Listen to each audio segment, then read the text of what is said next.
సందర్భంలో మంత్రివర్యులు లోకేష్ గారు మాట్లాడుతూ సీఎం గారి తల్లిని అన్నారు అని చెప్పి ఆయన అనడం జరిగింది. సీఎం గారి తల్లి అయితే ఒకటి, ఇంకొకరి తల్లి అయితే ఒకటా అండి? తల్లులందరూ ఒకటే కదా. మీరు పవన్ కళ్యాణ్ గారి తల్లిని తిట్టచ్చు, ముద్రగడ గారి ఇంట్లో ఉన్నటువంటి మహిళల మీద దాడి చేసి వాళ్ళని లకారాలతో మీరు తిట్టచ్చు. ఇవాళ అంబటి రాంబాబు గారి ఇంట్లో మహిళలమైన మా మీద దాడి చేసి మమ్మల్ని తిట్టచ్చు. అలాగే నల్లపురెడ్డి ప్రసన్న కుమార్ రెడ్డి గారి ఇంటి మీద మీరు దాడి చేసి వాళ్ళ ఇంట్లో 90 ఏళ్ల వయసు ఉన్నటువంటి తల్లి గారి మీద దాడి చేసే ప్రయత్నం మీరు చేయొచ్చు.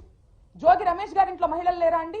ఆ ఇంటి మీద కూడా మీరు దాడి చేయొచ్చు. దీన్ని ఖండించాల్సినటువంటి అవసరం మీకు లేదా? అలాగే ఇదే సందర్భంలో మీరు ప్రతిపక్షంలో ఉండంగా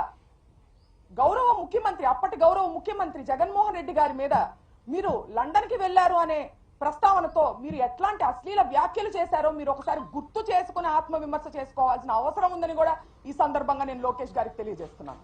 అలాగే ప్రశ్నించడానికే ఉద్భవించింది జనసేన పార్టీ అని చెప్పారు పవన్ కళ్యాణ్ గారు.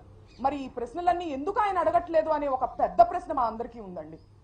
దయచేసి మీరు వీటన్నిటిని ఖండిస్తూ వాళ్ళని ప్రశ్నించాలని కూడా నేను కోరుకుంటున్నాను.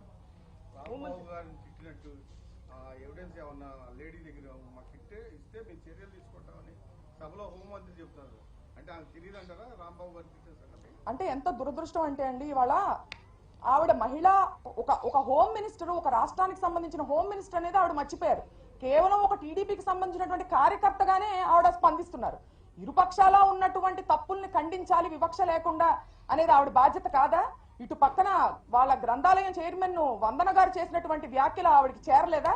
అవి రెచ్చగొట్టేటివి కాదా?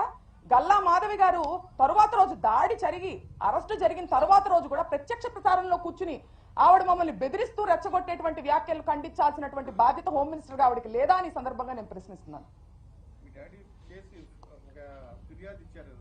దాదాపు 25 మంది మీద ఎంతమంది మీద అరెస్ట్ చేసి ఉంటారు, ఎంతమంది మీద కేసు ఎఫ్ఐఆర్ రిజిస్టర్ చేసి ఉంటారు? హోంమంత్రి మీరు ఏమైనా ప్రశ్నించారు? ఏమండి, దాడి చేసినటువంటి వాళ్ళని అదే మాటలు మాట్లాడి రెచ్చగొట్టినటువంటి వాళ్ళ మీదేమో స్టేషన్ బెయిల్ ఇచ్చి పంపించేశారు. ఈయనేమో దాడి విక్టిమ్ నేమో తీసుకెళ్లి సెంట్రల్ జైల్లో పెట్టడం జరిగింది. ఎటువంటి యాక్షన్ తీసుకున్నారో మీరు చూడొచ్చు కదా, అక్కడ తెలుస్తుంది కదా.